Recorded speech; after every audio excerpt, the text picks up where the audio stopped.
Hi friends, good morning. Welcome to Shankaran IA Study Circle. This is Dr. Harinath Reddy, Director of the Institute. Today in this particular video, we will try to discuss Government of National Capital Territory of Delhi Amendment Act 2021 in the light of the recent Supreme Court judgment in 2018 July. So what is the criticism leveled against this Amendment Act in the light of the judgment of the Supreme Court? So let's get started. See, for a good governance of Delhi, if the city of Delhi needs to be better governed, then what is required is the will to uphold the constitution, not alter it. So here the heading itself speaks about that there is no political will on the part of the Union government to respect the provisions of the Indian Constitution which were inserted relating to Delhi through the 69th Constitutional Amendment Act. In addition to this, the Union government not only doesn't have the respect to the provisions of the Indian Constitution, it also wanted to alter the provisions of the Indian Constitution not through a Constitutional Amendment Act but through an ordinary law which is not permitted. So if you want to amend the provisions of the Indian Constitution relating to Delhi, it can be done only through a Constitutional Amendment Act through a special majority in Lok Sabha, Rajya Sabha. But unfortunately, there is an attempt on the part of the Union government to amend the provisions of the Indian Constitution through an ordinary law which is not permitted, which is against the Constitution of India. So that's the opening statement. In addition to this, there needs to be a shared vision and maturity on the part of both the elected government of Delhi and also the Union government. Even Arvind Kejriwal government also didn't act with a restraint and in a way where the interests of the residents of Delhi are protected with the Union government. Again, the Arvind Kejriwal government also needs to take a blame in this background, because before Arvind Kejriwal came to power, Delhi had a fine experience of having worked very well with the Union government, and we had a number of examples. So starting off metro in Delhi, then privatization of the power sector in Delhi, and then public transport replacing to CNG, compressed natural gas, and even the reforms in the cooperative sector and also in the property tax are very good examples wherein the elected government of Delhi in partnership with the Union government made these memorable reforms available to the residents of Delhi. So contrary to the past experience of elected government of Delhi working in close association with the Union government, after Arvind Kejriwal came to power, BJP, which has been demanding for statehood to Delhi, started undermining the powers of the elected government in Delhi. Probably the reasons could be BJP could not gain power in Delhi for the last 20 years and it could not tolerate a non-BJP party coming to power in Delhi. So possibly this is the reason which should explain the deteriorating relations between the elected government in Delhi and the Union government again in Delhi. So the amendment to the National Capital Territory Act 1991 was introduced in the Parliament, and it was said that in the Parliament the reason why this Amendment Act was introduced is to implement the judgment of the Supreme Court in 2018 July. That is the reason given by the Union government, which is not true. In addition to this, it was said that the bill will put several restrictions on the functioning of the Legislative Assembly. The Amendment Act will put several restrictions on the functioning of the Legislative Assembly of Delhi and also its Council of Ministers. So that is the key takeaway. Then, so this Amendment Act undermines the powers of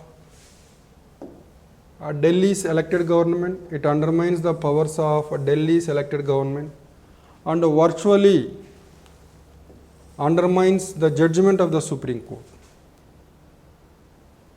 So usually it was said in both Lok Sabha and Rajya Sabha, before this Amendment Act could have been passed, as it has become a very contentious issue, the Union government should have referred it to a select committee or at least a department related parliamentary standing committee, which would have made possible wide consultations with the different stakeholders to identify the provisions in the bill which are not reasonable and to make recommendations for addressing these problems.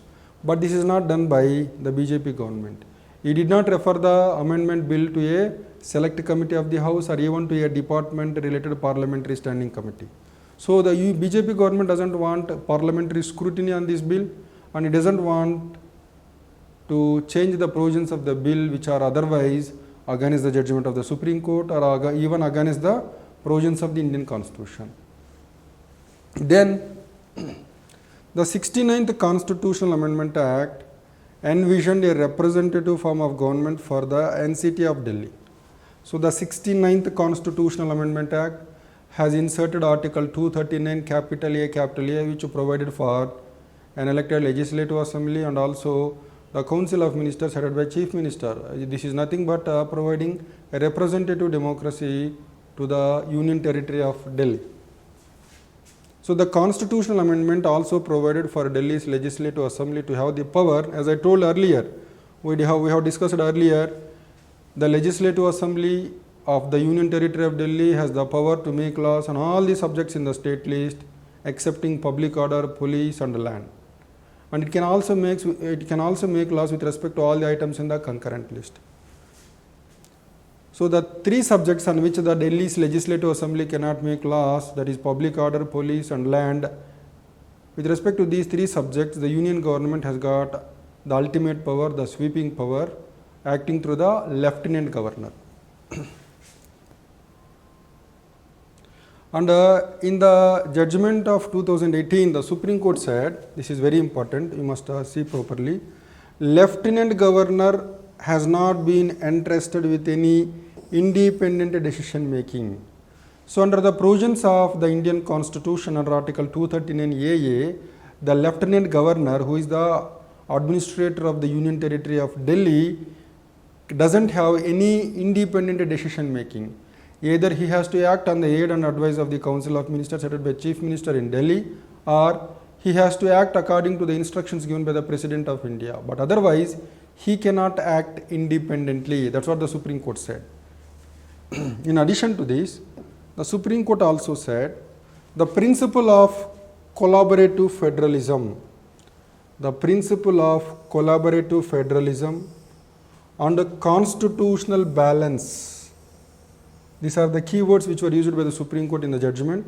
The principle of collaborative federalism and a constitutional balance must be exercised with a profound sagacity and judiciousness.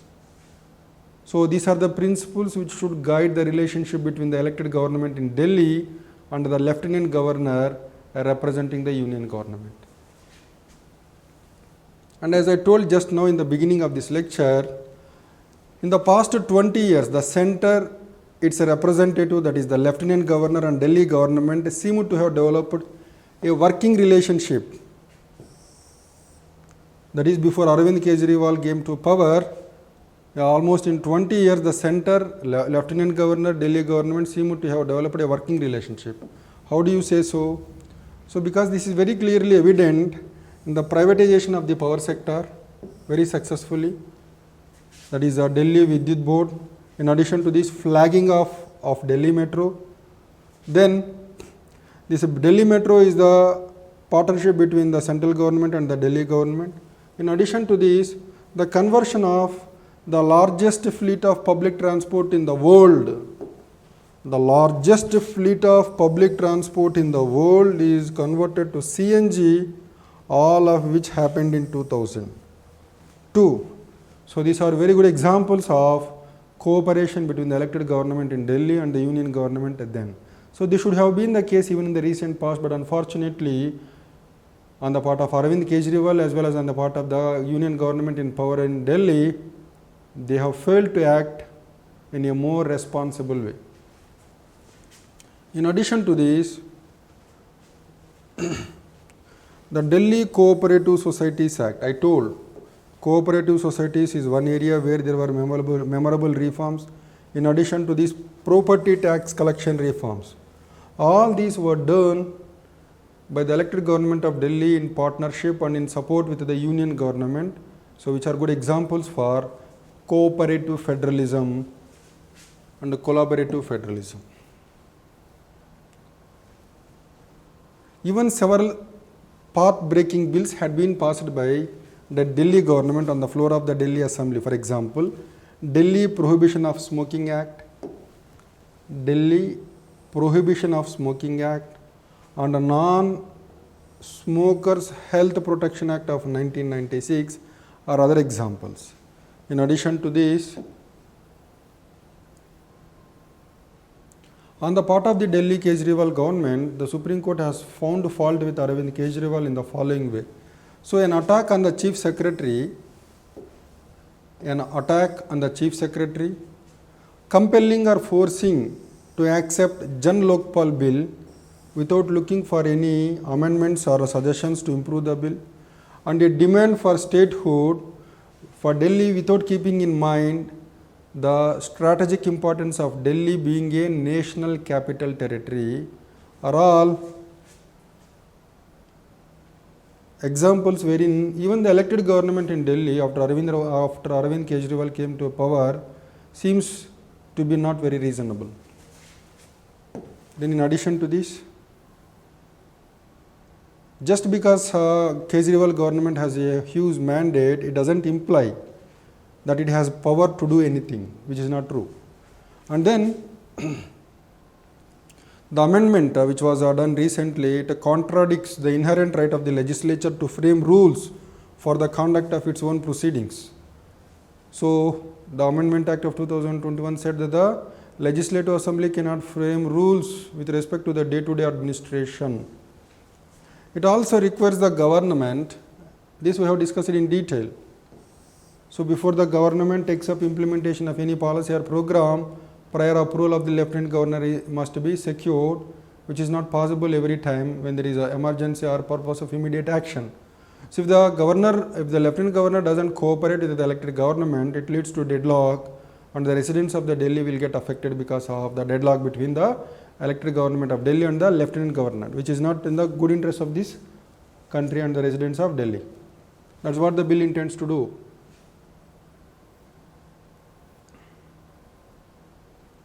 So, especially the setback in the relationship between elected government in Delhi and the BJP in the power at Delhi, it resulted in this setback, because neither of the two have acted in a reasonable manner. So, the elected government of Delhi has of course predominance on all the matters other than police, public order and land. So, this should have been respected by the union government headed by BJP government. In addition to this, India is a federal state, no doubt. Delhi is the national capital of India. It is acknowledged that the government of Delhi has to be different from the governments of states. So, Arvind Kejriwal and neither Delhi can demand full statehood like the remaining 28 states because of Delhi also being the national capital. But keeping the people at the center of the government is necessary because of the principles of representative democracy being practiced in India. In Keshavananda Bharati case in 1973, one of the judges by name Jagan Mohan Reddy has said, parliamentary democracy is a basic feature of the Indian constitution. Parliamentary democracy is nothing but the representative democracy which is being practiced in India. So, in a representative democracy, the elected representatives, they have to play an important role in conducting the affairs of the state.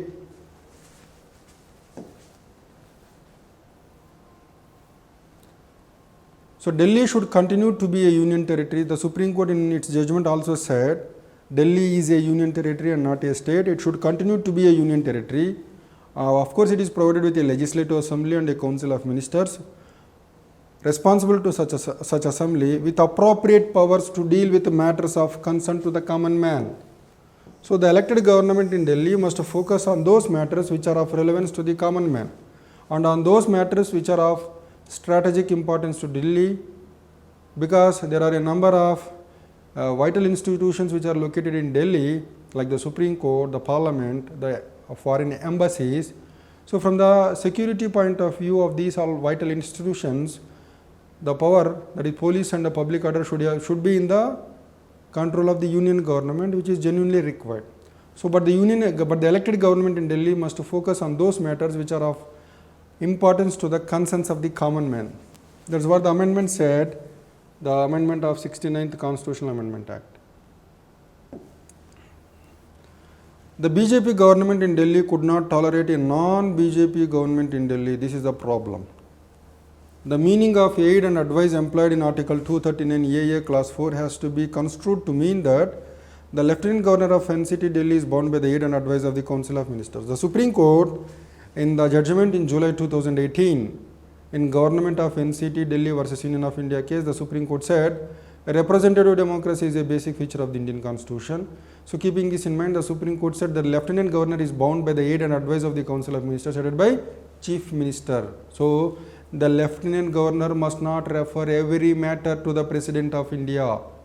In most of the cases which are of relevance to the common man and which the Legislative Assembly of Delhi has the power, the Lieutenant Governor must act on the aid and advice of the Council of Ministers. This is the principle of representative democracy, which is proclaimed to be one of the basic features of the Indian Constitution. But unfortunately, the Lieutenant Governor has not behaved that way. And in addition to this, if Modi wanted to change the provisions of the Indian Constitution relating to Article 239 AA, he should take up a constitutional amendment bill in the Parliament. But Modi doesn't have comfortable majority in the Lok Sabha and Rajya Sabha to pass a constitutional amendment bill with the required 2/3 majority.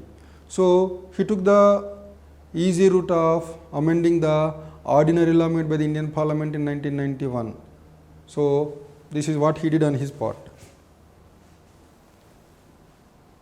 By authorizing a regime of unwarranted checks and balances and indefinitely elongating the decision making process by mandating the running of every executive decision through the LG, the bill strikes at the very heart of the Indian federal mechanism. That is the criticism of the bill. In addition to this, the bill which was passed and which came into force also runs against the judicial pronouncement of the Constitution bench in 2018 case. The LG, who is a nominee and appointee of the President, should not emerge as an adversary towards the Council of Ministers in Delhi. Rather, instead, he should act as a facilitator. The bill was introduced to compel the Delhi government, which had stopped the running of a majority of its executive actions through the Lieutenant Governor, using the 2018 judgment as an alibi to seek his opinion on the matters. Again, in this judgment, the Supreme Court stated that the government of NCT Delhi had the decisive say in all aspects of governance except land, police and public order, which were subjects for the centre. So, in the judgment in 2018, the Supreme Court very clearly articulated that the elected government in Delhi has all the powers with respect to all the subjects in the state list, with the exception of public order, police and land, and this should have been respected. And the Supreme Court also very rightly said there is no place for anarchy in the democracy. It has given a judgment in favor of respecting constitutional boundaries, which the anarchist Chief Minister has always tried to dismantle. The court has observed that Delhi is a union territory and cannot be accorded the status of a state. The opinion of the court gives due importance to the opinion of the elected state government, but maintains the primacy of the central government in the larger interest of the national capital. The Supreme Court has held categorically that Delhi cannot compare itself at par with other states, and therefore Delhi is not a state, and therefore there should be no assumption. The Supreme Court in this case held that by no stretch of imagination NCT of Delhi can be accorded the status of a state under the present constitutional scheme. So, this is very important. The Supreme Court in its judgment in 2018 made it abundantly clear that Delhi can never be given complete statehood. It needs to continue as the union territory because of its importance as being the national capital of India. So Arvind Kejriwal must keep this in mind before he takes to the agitational politics of demanding for statehood, which is not permissible. That is the point here.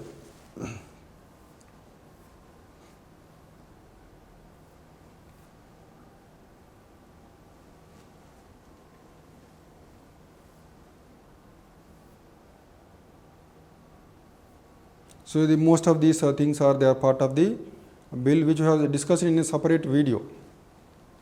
The Government of National Capital Territory of Delhi Amendment Act 2021. We have discussed it in great detail, and the Supreme Court said the real purpose behind the 69th Amendment was to establish a democratic setup and a representative form of government wherein the majority has a right to embody their opinions in laws and policies pertaining to the NCT of the Delhi, subject to the limitations imposed by the Constitution. In case of a difference between the Lieutenant Governor and the Council of Ministers on any matter, the matter was to be referred to the President by the Lieutenant Governor for his decision. And pending such a decision, the Lieutenant Governor was empowered to take any action on the matter as he deemed right. So here the Supreme Court said the government was not under obligation to seek the concurrence of the Lieutenant Governor on its decisions.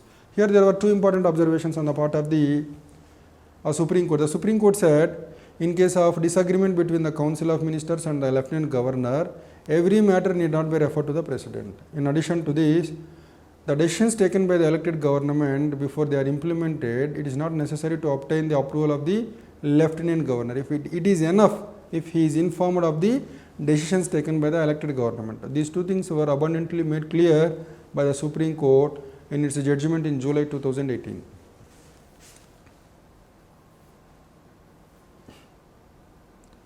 BJP was a votary of full statehood for Delhi for over 2 decades. It means BJP has made a demand to give statehood to Delhi, but surprisingly in the recent past it went against the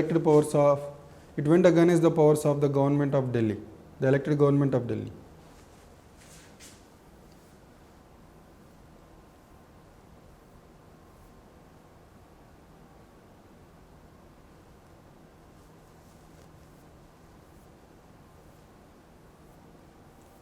So that's it about